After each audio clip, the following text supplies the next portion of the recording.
Alhamdulillah Rabbil Alamin. Allahumma ati nafsi taqwaha wa zakkiha anta khairu man zakkaha anta waliyuha wa maulaha. Amma ba'd. Ikhwatul iman, ikhwatu fid din, a'azakumullah wa uhibbukum fillah. Alhamdulillah, summa alhamdulillah. Alhamdulillah ikhwan, dengan limpah kurnia daripada Al-Aziz Al-Hakim, kita dapat menyambung majlis ta'lim kita ikhwan.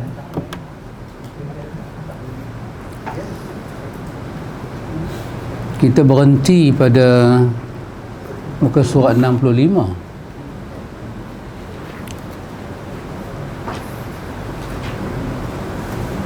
Kita berhenti dekat setahun lebih.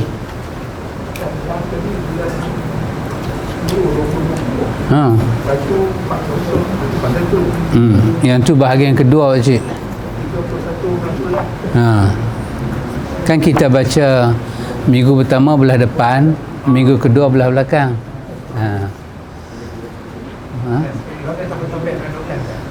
Last 65 kan? Betul sahabat Rai? Ya, Al-Fadil.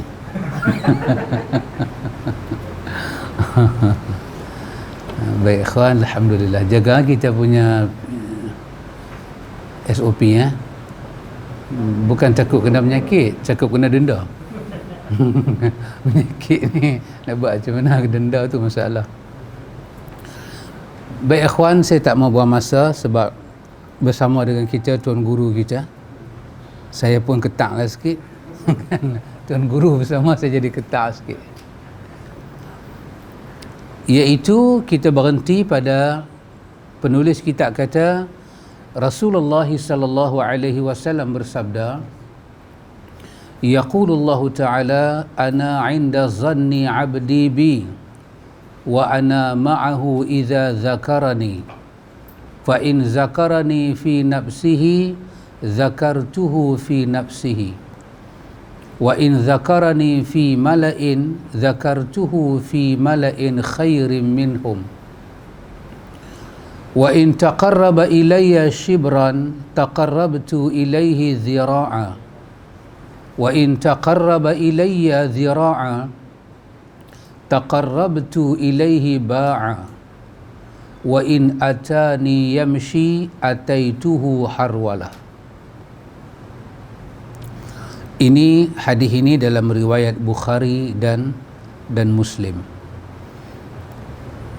Terjemahan hadis ini, Allah Ta'ala berfirman dalam hadis Qudsi, aku sesuai persangkaan hambaku terhadap diriku, aku bersamanya, yakni dengan ilmu dan rahmat.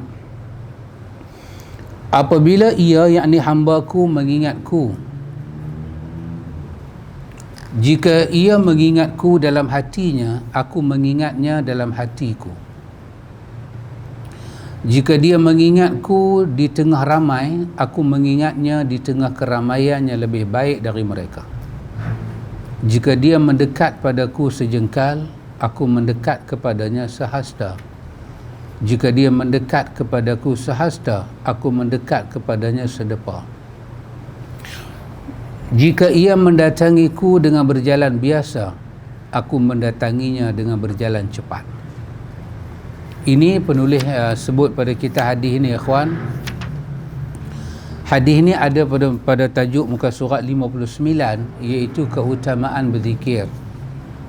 Setelah penulis bawa kepada kita ayat Quran, beberapa ayat Quran dan beberapa hadis, ini masih lagi hadis-hadis penulis nak menjelaskan kepada kita, iaitu tentang keutamaan kita zikrullah, kita mengingati Allah. Maka hadis ini dibawa oleh penulis. Sahabat yang meriwayatkan hadis ini adalah Abu Hurairah radhiyallahu an. Kata penulis, mengenai nama beliau ada banyak pendapat. Namun pendapat yang kuat adalah pendapat menyatakan dia adalah Abdurrahman bin Sakhr. Banyaklah ahli-ahli tarikh mencari nama sebenar pada Abu Hurairah. mereka jumpa lebih daripada satu nama, maka akhirnya dikatakan nama yang agak mempunyai hujah yang begitu jelas, nama dia dikenali dengan nama Abdurrahman bin Sakhr.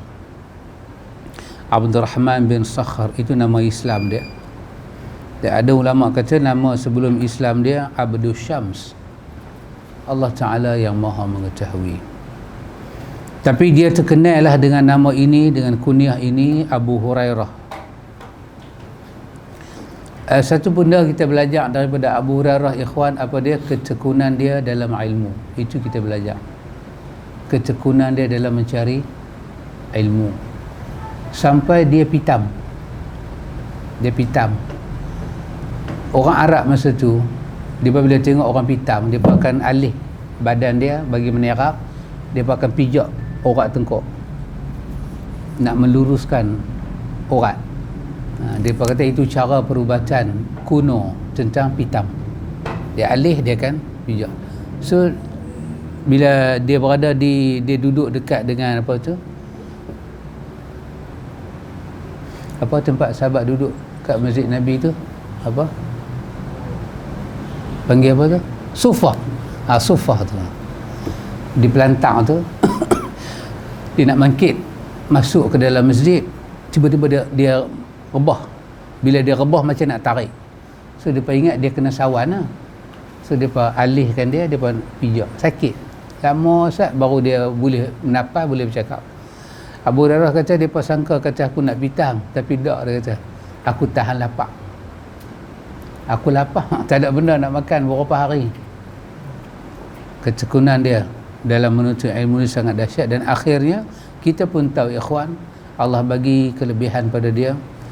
Dia duduk dengan Nabi tak lama, lebih kurang dalam 3 tahun. Lepas tu Nabi wafat. Dia tak ada tengok Uhud, dia tak ada tengok Ma'rakatul Badr, Ghazwatul Badr, dia tak ada tengok. Peperangan yang pertama dia tengok lepas dia masuk Islam, iaitu Ma'rakatul Mu'tah, peperangan Mu'tah, dan dia terkejut. Kejadian dalam Mu'tah tu dia terkejut sebab ratus ribu nak berhadapan dengan angka 3,000 lah kita kata. Sahabat keluar daripada Madinah, tentera Rom turun, berjumpa di satu tempat di kawasan Syam yang bernama Mu'tah. Mu'tah ni dia padang macam padang orang Minggah tu, luas padang dia. Kita duduk di situ, kita tengok macam mana tentera Islam di mana Madinah mai, macam mana tentera Rom keluar mai. Dahsyat. Kita duduk di padang tu, kita rasa dahsyat. Di situlah berlakunya Ma'rakatul Mu'tah ini, peperangan yang dahsyat ini yang mengorbankan nama-nama besar, dan kerana itu jadilah satu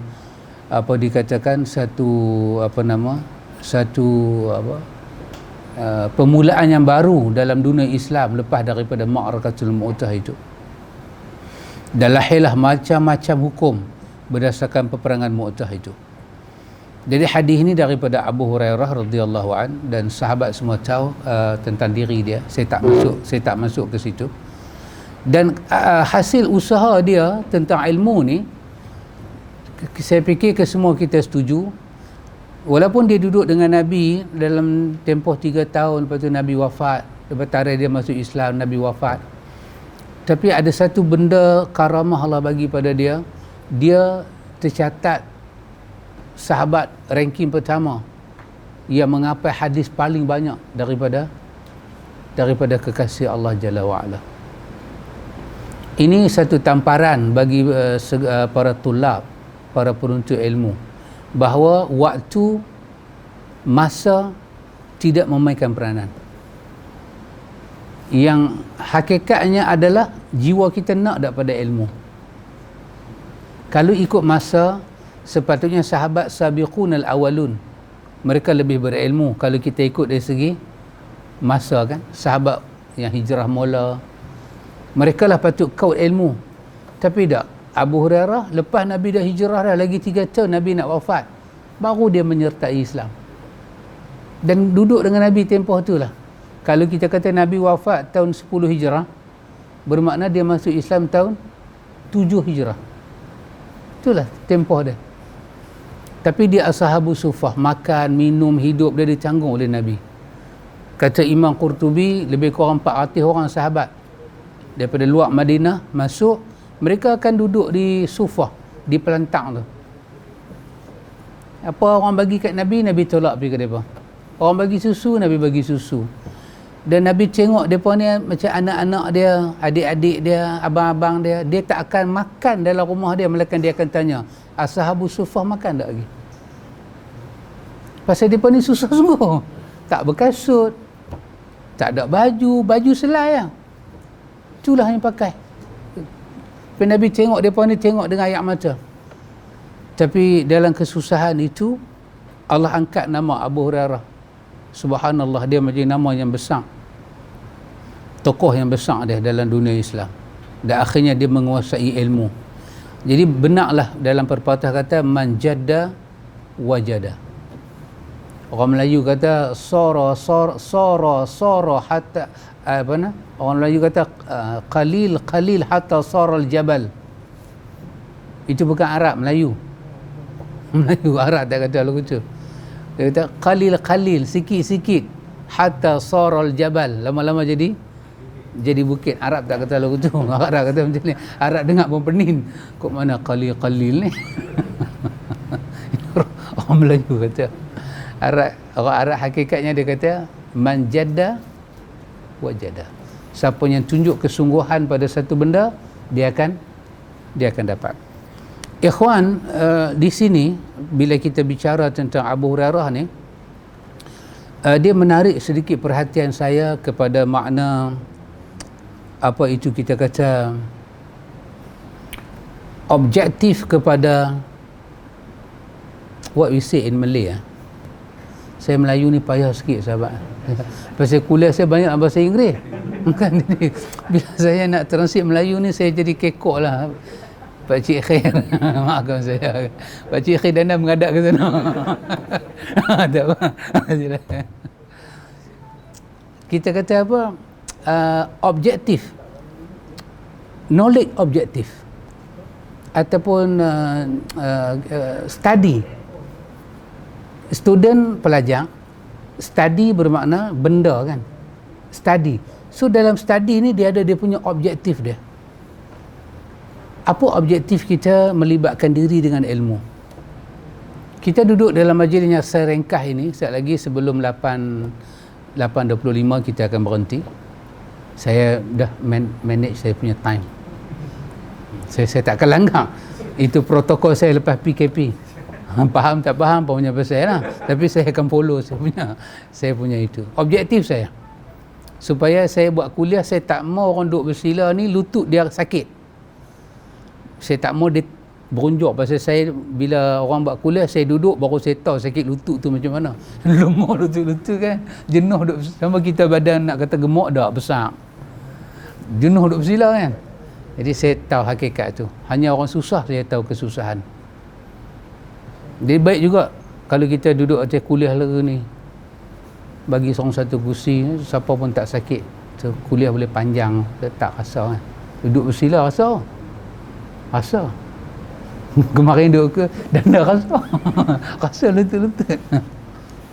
So apa kita punya objektif? Mesti ada ikhwan.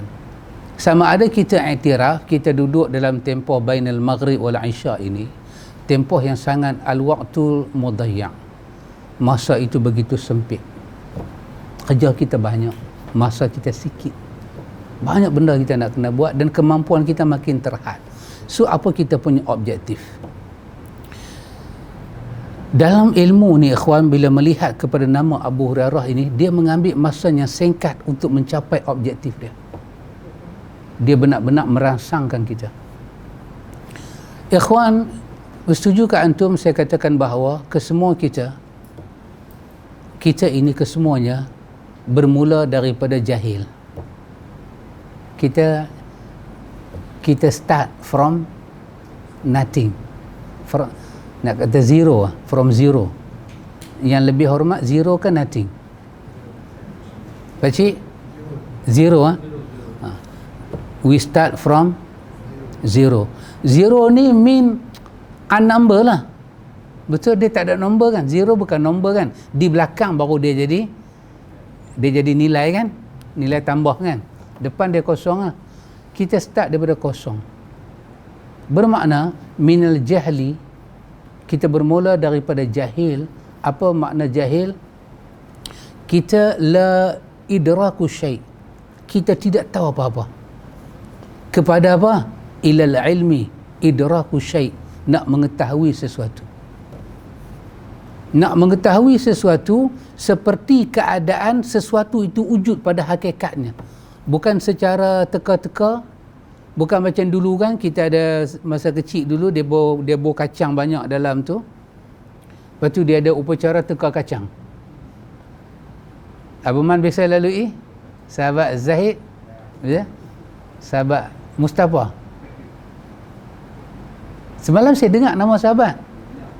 Siapa dia? Nama sahabat semalam saya dengar. Kak Noh panggil nama sahabatnya. Imam Nawawi. Tua-tua ni tak berdengar sahabat. Kita duk teka kacang 300 ke 500 ke kan. Ilmu tak boleh. Ilmu dia adalah idrak, mengetahui dengan hakikat dia. Bermakna kalau dia bujuk, kita kena kenal dia bujuk. Tak boleh kita kata saya rasa dia bujuk. Bila rasa dia zan. Zan bukan ilmu. Banyak sangka kita jadi betul. Bermakna kebetulan sangka kita betul. Peratus tak betul itu ada. Maka dia tak jadi ilmu. Syak apa dia? Syak antara betul dengan tak betul duduk 50-50. Pun dia tak jadi ilmu.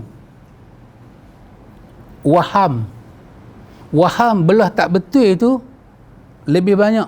Belah tak tepat. Peratus tepat tu ada sikit. 70 sangka kita salah. 30 je betul. Jadi waham. Zankah dia? Syakkah dia? Wahamkah dia? Tiga-tiga ini keluar secara total dan fatal daripada ta'rif ilmu. Dia bukan ilmu. Dalam iman tak boleh zan, dalam iman tak boleh syak, dalam iman tak boleh waham. Iman adalah al-yaqinu kulluh. Dia solid kita punya keyakinan. Allah mulakan dengan ayat Alif Lam Mim Zalikal kitabu la raiba fihi hudal lil muttaqin. Perkataan dia la raiba. La itu larangan. Raiba ni apa dia? Raiba ni muqaddimah kepada syak. Dia bukan syak, dia muqaddimah, intro nak jadi syak. Syak Tuhan tak mau. Keyakinan kita kepada Quran 50 kita percaya dia kalamullah, lagi 50 kita tak. Bermakna bukan 100% lah. Itu syak. Kalau 70% hati kita kuat kata itu Quran, 30% kata Quran tak betul, bermakna kita zan dengan Quran. Kalau 70% hati kita berat terima Quran, 30% saja terima, kita hanya terima kelebihan dia. Tapi untuk follow dia, 70% hati kita berat. Bermakna kita waham dengan Quran. Syak, zan, waham. Itu semua Quran tak bagi. Tapi Quran lebih tak bagi, la raiba. Jangan pergi kepada muqaddimah, boleh jadi zan, boleh jadi syak, boleh jadi waham. Muqaddimah dia tak boleh ada. Bermakna ilmu itu adalah al-yaqinu, mengetahui sesuatu dengan keberadaannya. Macam mana nak tahu dia ada seperti itu? Kita kena tahu dia dengan dalil. Maka ulama kita semua menerima kaedah apa dia? Iman bagi orang yang taklid adalah tidak sah. Dia taklid orang. Orang kata Tuhan ada, dia kata Tuhan ada. Seluruh ulama akidah kata tak sah iman dia. Bahasa itu kita sangka baik ini kita kata husnuzan. Bermakna hak buruk ada. Tapi banyak dominan dari belah baik. Agama ajak kita al-yaqin. Pasal itu husnuzan. Husnuzan itu dalam percakapan kita dipakai sebagai bahasa lapik. Dia tak boleh untuk Tuhan, tak boleh untuk iman. Husnuzan lah dengan Quran, tak boleh. Dengan Quran kita kena yakin. Yakin bicara Quran. Yakin apa Quran sebut. Yang kita kata husnuzan ni, kita bahasa mendidik. Husnuzan lah dengan orang. Maknanya cuba rendahkan prasangka su' tu bagi jadi husn. Husn bermakna hasan, jadi baik. Cuba turunkan yang su' tu. Su'uzan maksud dia apa? Jahat sangka, buruk sangka, jelek sangka kan. Yang su' tu ke bawahkan dia lagi supaya yang hasan tu naik, yang baik tu naik. Maka lawan pada su' adalah husnu. Maka kita sampai pada satu peringkat al-yaqinu. Kita yakin dengan kesalehan orang, kebaikan orang, islah orang tanpa ada buruk sangka. Jadi kita punya objektif dalam ilmu daripada ikhwan untuk dapat ilmunya yakin supaya kita boleh keluar daripada gerbang kebodohan. Bila ada tiga benda ni, zan pada satu perkara, waham, syak, bermakna kita di dalam rumah jahil, rumah al-jahlu. Dan Allah cerita dalam surah Al-Baqarah, Nabi Musa alaihi salam memohon perlindungan Allah daripada jahil. Inni a'udzubika minal jahilin. Dia kata kat Bani Israel, bila dia duk tanya tentang lembu tu warna apa kan, akhirnya dia kata aku berlindung pada Allah daripada kejahilan. Nampak? Kita kena berlindung diri pada Allah daripada jahil. Maka setiap pagi kita bangkit tidur, kita solat, kita wirid, termasuk juga dalam wirid pagi kita. Lepas kita baca ayatul kursi, ini apa, zikir pagi kita. Kita baca qul huwallahu berapa kali? 3. Al-Falaq berapa kali? 3. An-Nas berapa kali? 3. Lepas tu kita baca apa? Allahumma inni as'aluka ilman nafi'a. Dan itu juga kita baca sebagai zikir waktu pagi. Zikir subuh, wirid. Ya Allah, berilah kepada aku ilmu yang bermanfaat. Syarat ilmu tu jadi bermanfaat, ilmu itu keluar daripada kejahilan. Tak dinamakan dia ilmu kalau masih ada ruang syak, ruang zan dan ruang, dia mesti. Pasal itu untuk dapat al-yaqin, dia bertali temali dengan dalil. Sebab hanya dalil boleh mencipta al-jazmu. Apa dia? Al-jazmu menolak perubahan. Ilmu kita tak berubah. Iman tak akan berubah kalau kita tahu dalil. Sebab dalil ni dia mengajak kita apa dia? Al-mutabiqu lil haq. Mengetahui sesuatu sesuai dengan hakikat kewujudan dia.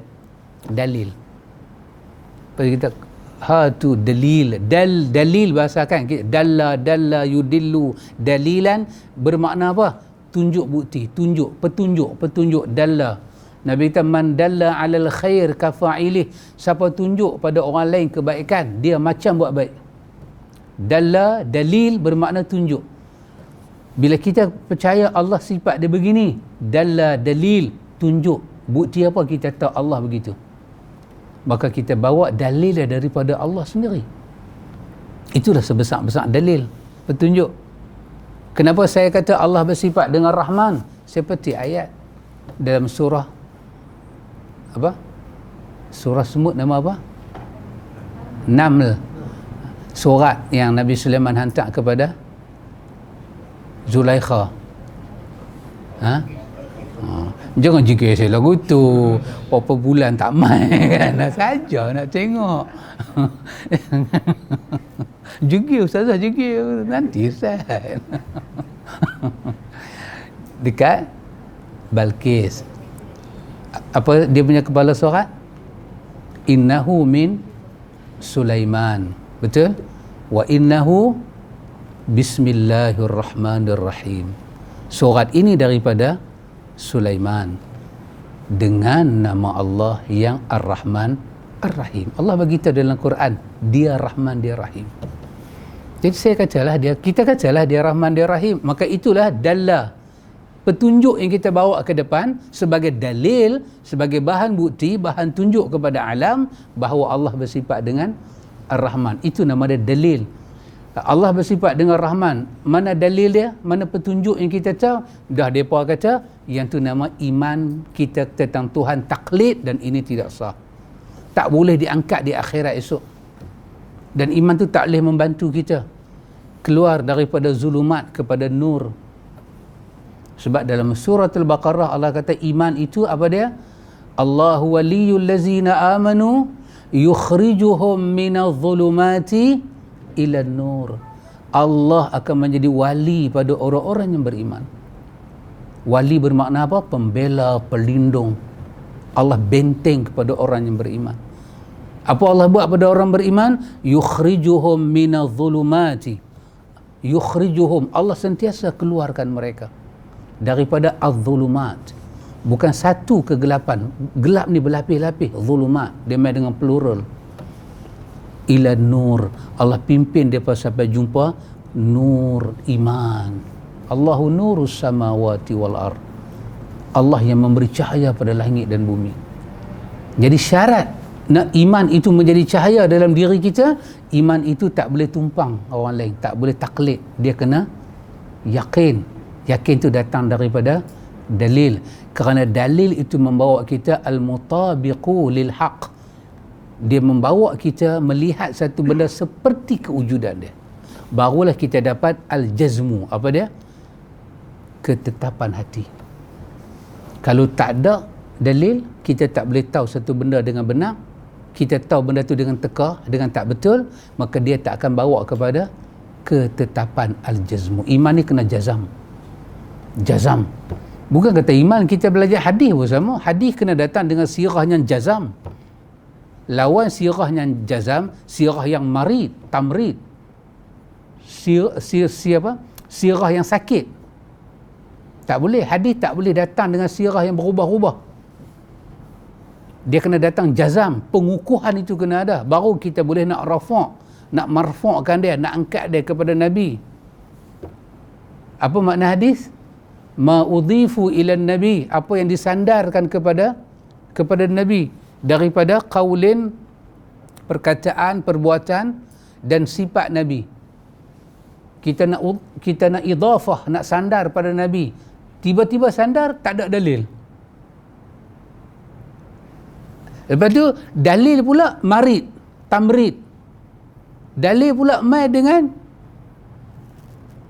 sakit. Dalil sakit. Dalil berubah-ubah. Dalil tidak konsisten. Berubah panggil apa? Change. Bukan saya tak tahu, saya saja nak uji tengok kan sejauh mana pengetahuan Inggeris. Kan? Alhamdulillah. Betul. Ya ikhwan. Bila dalil kita berubah, kita tidak statik. Bermakna itu menunjukkan dalil yang kita tahu itu tak sihat. Dia pasal itu dia tak boleh bawa kepada satu jazam pengukuhan. Senang saya nak kata sahabat. Saya nak kata siapa sahabat Zaid. Sahabat Zaid itu yang India tu. India. Maka kalau sahabat Zaid berkeluar kepada saya IC ke, surat beranak ke, tulis Melayu. Mana dalil saya jumpa sahabat? Pasal saya nak idhafah, nak sandar pada bangsa orang, nama orang, keturunan orang. Ini bukan benda main-main. Kalau benda tu tak mutabiq lil haq, dia tak bersesuaian, tak muafakat dengan sebenar, maka dia akan ditolak. Mana ada kebenaran, mana ada benda yang tak masuk, tak adpa, dia tak synchronize dengan hakikat benda, diterima. Hakim tanya pada kawan tu, hakim tanya dekat polis, masa hambat pencuri itu, dia pakai baju warna apa? Berapa orang hambat? Kata 3 orang polis hambat. Hakim tanya, panggil 3-3 man. Tanya pertama, masa hambat dia pakai baju warna apa? Polis tu kata, very clear, black color. Okey. Hakim tulis. Panggil polis nombor 2. Masa hambat dia pakai baju warna apa? Dia tu kata something like brown. Brown not black.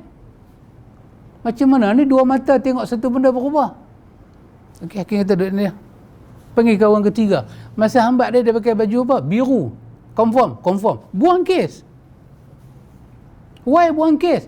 Pasal dia tidak mutabiq lil haq.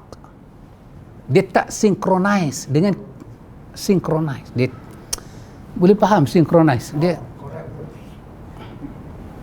tak apa pakcik buat tak tahu dah je. Lagi pakcik ni belah ni pakcik. Dia pernah nampak pekong saya.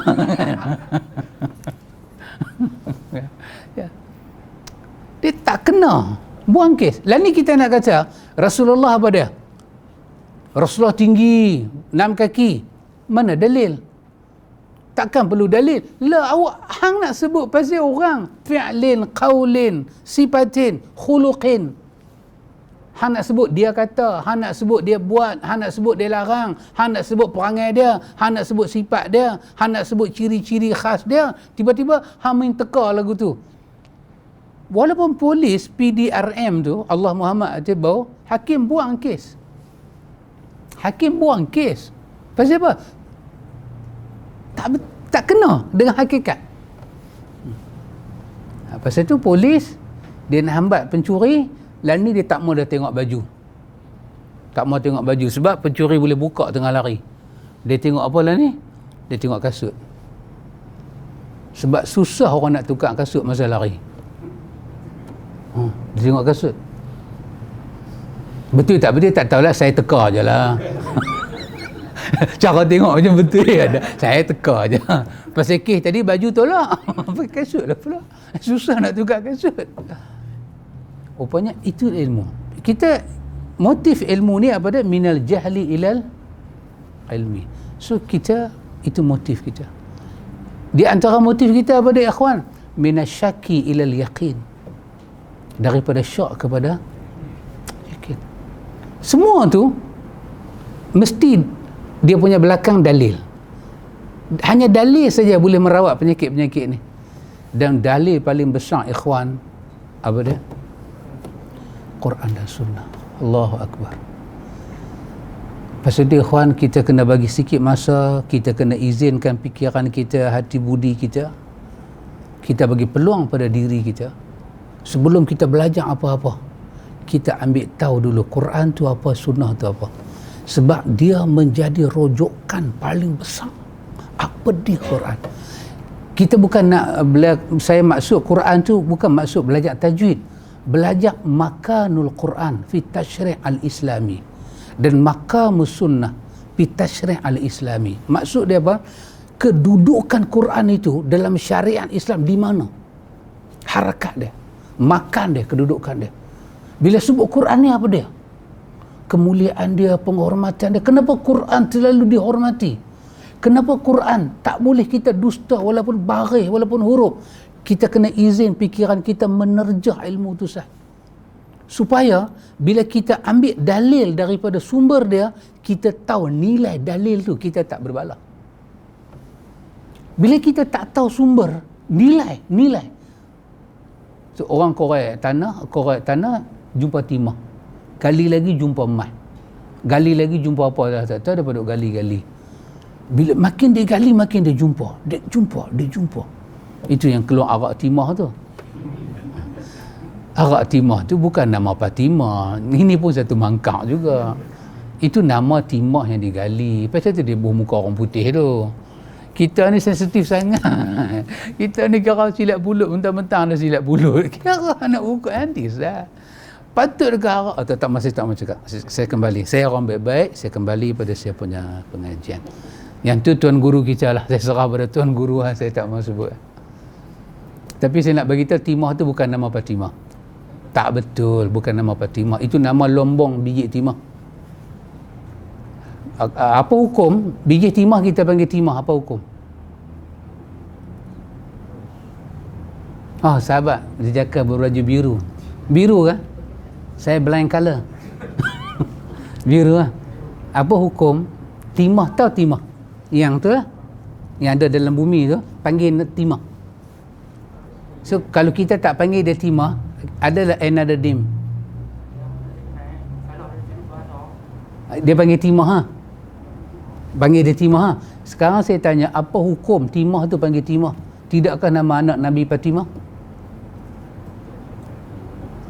Bolehkah timah tu panggil timah? Kan anak orang Melayu nama Fatimah, dia punya apa? Singkatan dia panggil apa? Timah. Timah mak panggil. Kalau laki dia panggil mah. Mah mana mah? Bolehkah timah panggil timah sedangkan Nabi anak nama Fatimah? Anak Nabi nama Fatimah, bukan nama Timah. Cik jangan jadi Cik Ngang. Tahu Cik Ngang siapa dia? Jangan sabar. Ini saya live. Dan ni semua ada akta. Saya tak sebut. Orang Melayu kata Cik Ngang. Nama anak Nabi Fatimah. Kalau antum pergi dunia Arab, tanya perempuan nama Fatimah, kemudian antum kata Timah Ta'al, dia tak mai sampai kiamat. Sebab perkataan Timah bukan perkataan Arab. Dia perkataan gharib, dia perkataan ajnabi. Kalau kita panggil perempuan Arab nama Timah, dia pelik. Tetapi Timah adalah nama ajam, nama bukan Arab. Pasal tu Timah boleh jadi nama galian tu. Biji timah kita panggil. Tak mau timah pun tak mau. Biji apa? Nak panggil biji apa? Lepas biji ngangah. Tak mau saat ni aku hina anak Nabi. Itu bukan hina anak Nabi, Cik Ngang oi. Kalau kita bubuh biji tu nama Fatimah, itu barulah ada dia punya simptom-simptom. Itulah. Itu bukanlah. Sajalah saya abang kan, banyak orang duk tanya saya, abang Abila buku tak baca lagi tak? Ini semua pasal first time jumpa kan? First time jumpa. Jadi kita ikhwan, minasyaki ilal yaqin. Betul? Lagi apa kita belajar ikhwan? Minariya wa suma'ah ilal ikhlas. Ini semua ikhwan, objektif yang kita kena fikir, kita dah capai tak lagi? Kena. Sebab kita dah masuk bulan 11 dah ikhwan. That mean next month, bukan maybe lagi dah, exactly December. After December mean January mean New Year's. Betul?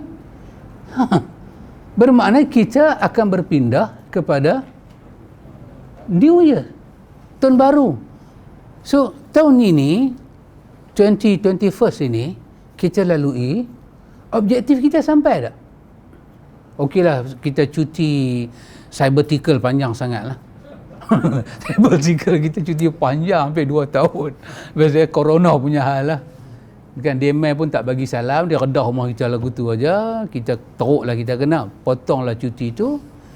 Objektif kita sampai tak? Minal jahli ilal ilmi, minasyaki ilal yaqin, minar riya wa sum'ah ilal ikhlas.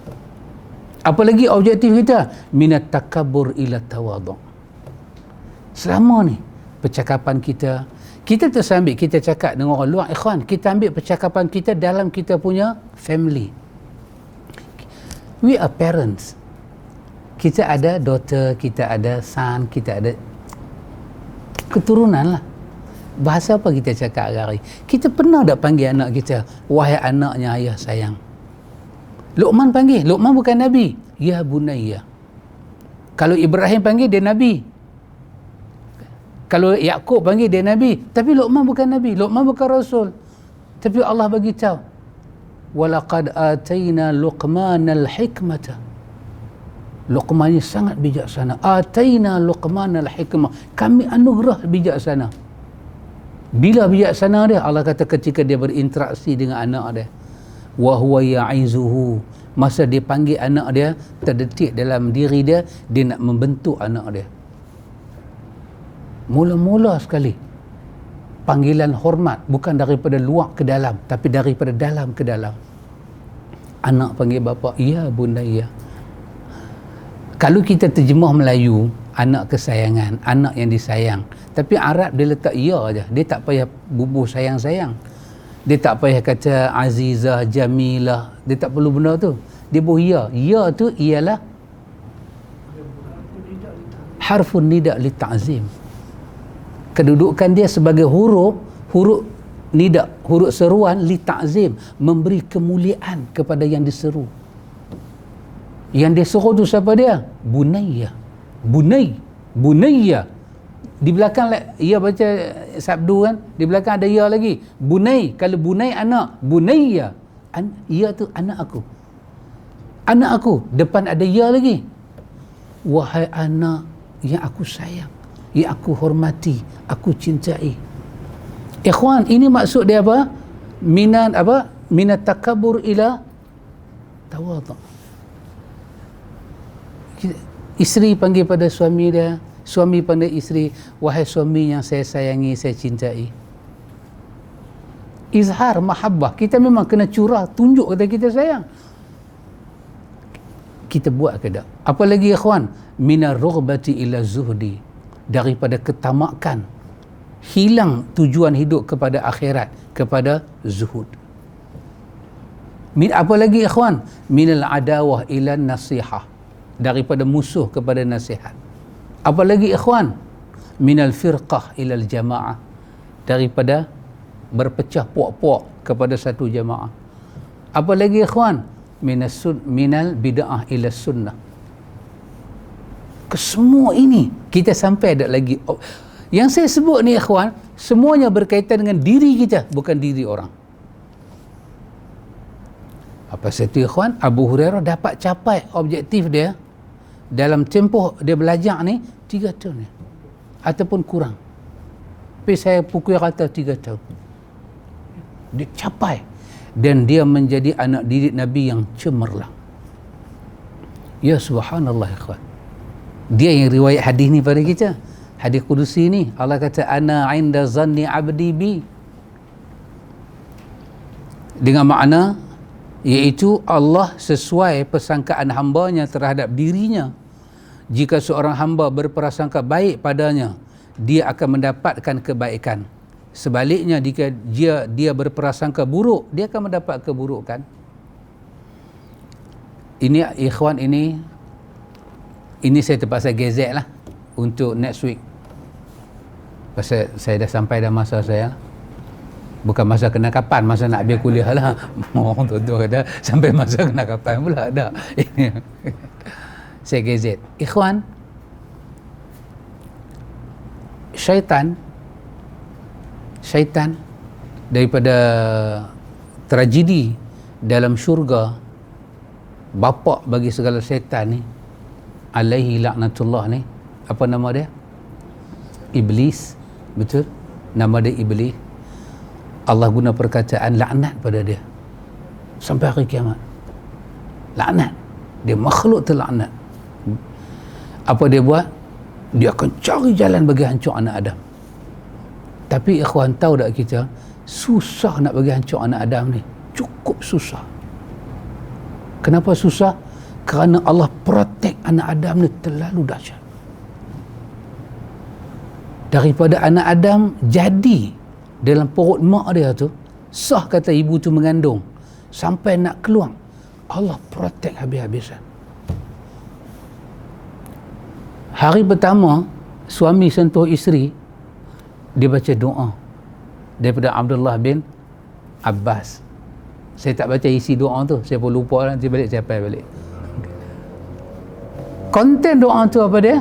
Memohon perlindungan pada Allah dari syaitan. Dia tak boleh masuk. Peliknya, kalau orang tu berzina, pakai doa ni, tak jadi protection. Dia untuk kahwin. Kahwin saja. Punya rahmat ibadat kahwin ni, punya dahsyat gerbang perkahwinan ni. Bila kata aku nikahkan dikau, wali kata aku nikahkan dikau dengan anak aku dengan mas kahwin 1,000, saya terima. Tanya belah kanan, dengar ada perkataan tu, Dengar ada antara ijab dan kabul tu. Semua kata dengar. Sah. Ada tak tengah-tengah tu dia duduk merepek apa-apa. Tak ada. Clear cut. Sah. Berlaku saja perkahwinan, dia tak boleh masuk dah. Kita diprotek dengan satu perkataan, barakallahu laka. Kau dikelilingi oleh rahmat Tuhan. Wa baraka alaika. Wa jama'a bainakuma fil khair. Berkat itu menjamakkan kita, menghimpunkan keduanya di atas kebaikan, bukan keburukan. Terlentang iblis, dia tak boleh kacau anak Adam. Tak boleh kacau. Semua yang mai kenduri kahwin ni semua baca doa tu. Masa dia makan pula bismillah, dia tak boleh makan. Makan pula dengan kanan, minum pula dengan kanan. Dia tidak ada road dan tidak ada jalan. Allah protect kita dahsyat. Ustaz Samsul agree with me.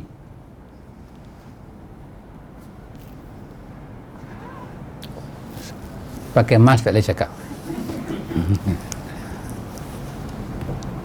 Lepas tu suami sentuh isteri, sentuh malam pertama, baca doa. Apa Nabi kata? Tak akan dimudaratkan oleh syaitan. Subhanallah ikhwan. Hidup. Lepas tu Nabi kata apa? Kalau suami sentuh isteri, Nabi kata bid'un minas sadaqah. Dia mendapat berkat seperti sedekah. Subhanallah ikhwan. Jangan main-main dengan rahmat perkahwinan ini. Allah protect. Saya tanya Kak Aberman, sama, tapi tak sama. Biru-biru kan? Tapi lain dahsyat dunia ni, warna sama tapi biru-biru tapi tak sama. Aberman pernah dengar pahala sedekah kan? Pahala sedekah ni apa yang kita faham? Pahala sedekah boleh merawat penyakit. Betul tak? Pahala sedekah boleh menyebabkan doa makbul. Betul? Betul. Pahala sedekah menyebabkan kita tak miskin. Fadilat sedekah. Betul? Betul. Ada doa malaikat yang mendoakan kepada orang yang bersedekah. Malaikat doa jahat kepada orang yang bakhil. Kita bagi satu, Tuhan bayar. Tiba-tiba Nabi kata apa dia? Sedekah suami menyentuh isteri dapat pahala sedekatun. Tak Abu Zar terkejut kan? Ya Rasulullah, kami memuaskan nafsu macam mana? Nabi kata, tidakkah kau lepaskan nafsu kau di tempat yang salah kau ditulis sebagai dosa dan haram, maka kau salurkan ke tempat yang betul, Allah bagi sedekah. Allah protect hubungan suami isteri. Allah muliakan. Bila kita dapat anak, apa kita buat? Kita junjung. Kunta Kinte. My son is Kunta Kinte. Saya tengok gambar tu dulu. Dia junjung anak dia kan. My son is Kunta Kinte. Hamba abdi. Dah. Tunggu 7 hari. Keluar aja baby tu. Tak sampai 7 hari lagi. Tangkap apa kita buat? Bang tu. Protect. Bila bang, apa riwayat bagi tahu? Dalam hadis Bukhari, bila dengar orang bang, iblis jadi apa? Lari tergolek-golek dah. Bahkan dalam Bukhari kata apa? Dia kentut durak, dia kentut besar sebab dia tak mau dengar suara azan. Punya celakui kawan ni. Tak mau dengar. Apa situ ulama kata bila orang bang, kalau kita ada buat bisin tu perangai dia tu lah. Orang bang kita cakap sampai tak dengar suara azan. Lepas tu kita tak boleh jawab. Semua ni kerja setan ulama kata. Cukup 7 hari kita buat apa? Apa Nabi sebut? Kalau anak tu tak kekah apa jadi? Dia tergantung. Bila kekah, Ibn Qayyim dalam kitab dia, Tuhfatul Aulad, dia kata apa? Bila kita kekah saja, isytihar pemusuhan dengan syaitan. Lari syaitan, dia kata. Kita tumpahkan darah. Bahawa ini adalah anak yang berjuang daripada keturunan Adam. Takut dia dengan ibadat akikah.